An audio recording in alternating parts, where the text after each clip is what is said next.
Welcome to our journey through the books of the Bible.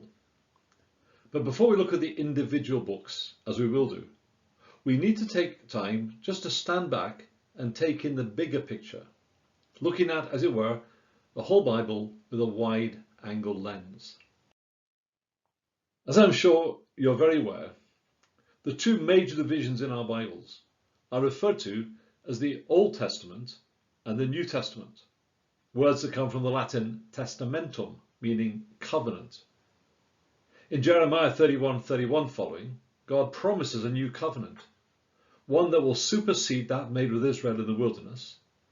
And the New Testament writers saw the fulfillment of this promised new covenant in the new order inaugurated by Christ, who himself, on the occasion of the Last Supper, referred to the wine as symbolic of the new covenant in my blood.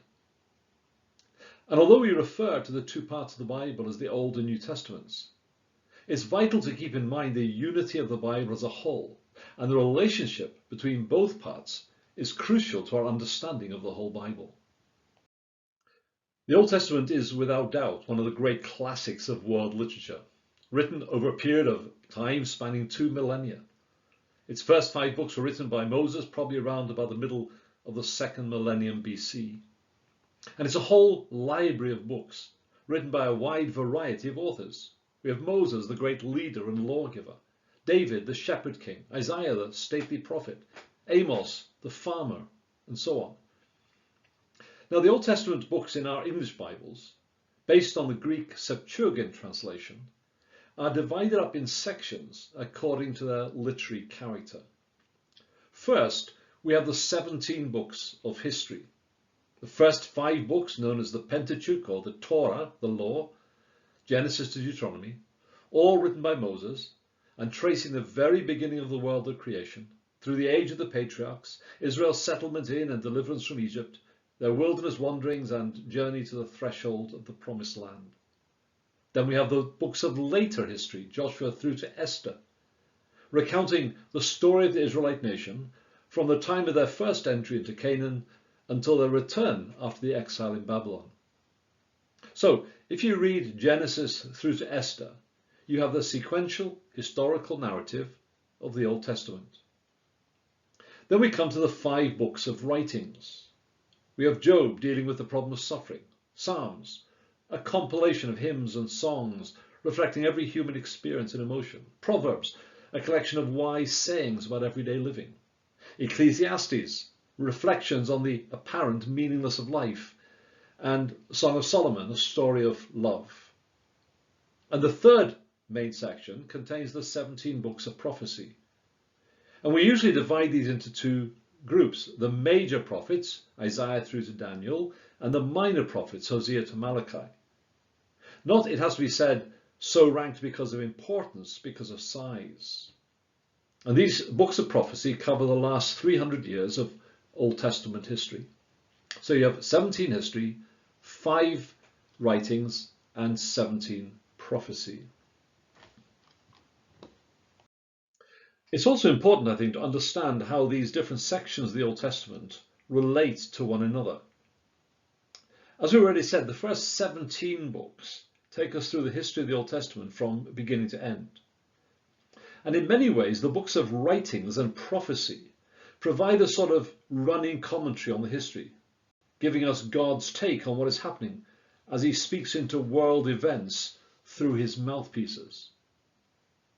And so on the graphic you have there, you can see which part of history the writings and the prophecies connect with.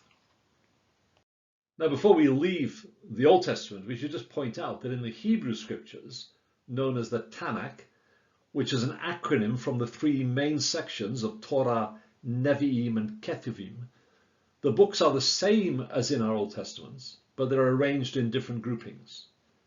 The Jews arranged the books according to the official status of the writers. So you had Moses, the prophets, and then the other writings. And that's actually echoed by Jesus' words in Luke 24:44, where he says, "These are my words that I spoke to you while I was still with you, that everything written about me in the law of Moses and the prophets and the Psalms must be fulfilled." The New Testament is of course much smaller than the Old Testament, comprising just over 1/5 of the entire Bible. But here again, we find the same three categories of history, writings, and prophecy. So it begins with the four Gospels, in which we have the accounts of the birth, life, ministry, death, and resurrection of Christ. And in Acts, we have the historical record of God's gift of the Holy Spirit to the church and the subsequent expansion of the church.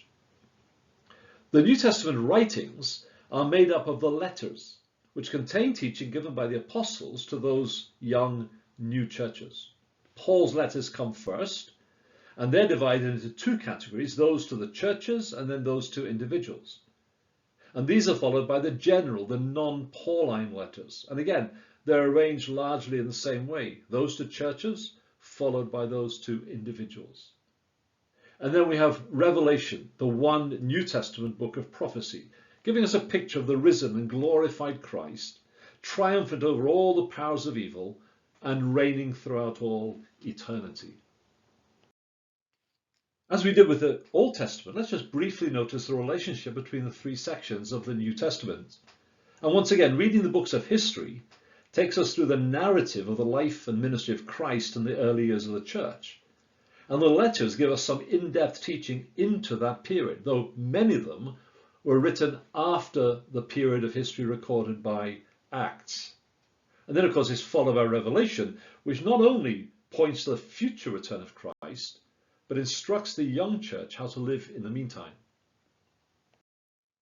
But before we leave this overview introduction to our journey through the Bible, let's just take a moment to give an overview of the timeline in which the Bible comes to us.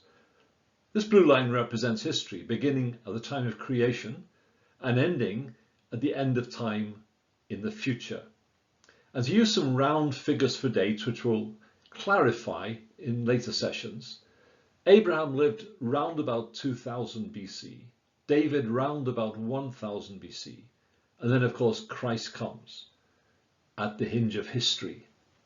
Now Moses wrote the first 5 books of the Bible round about 1400 BC, and Malachi wrote the last book of the Old Testament, and so the Old Testament comes to us over a period of about 1000 years.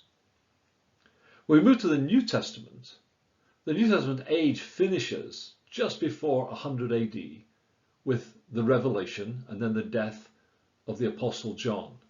So the New Testament is completed for us in around about 50 years, much, much quicker, of course, than the Old Testament.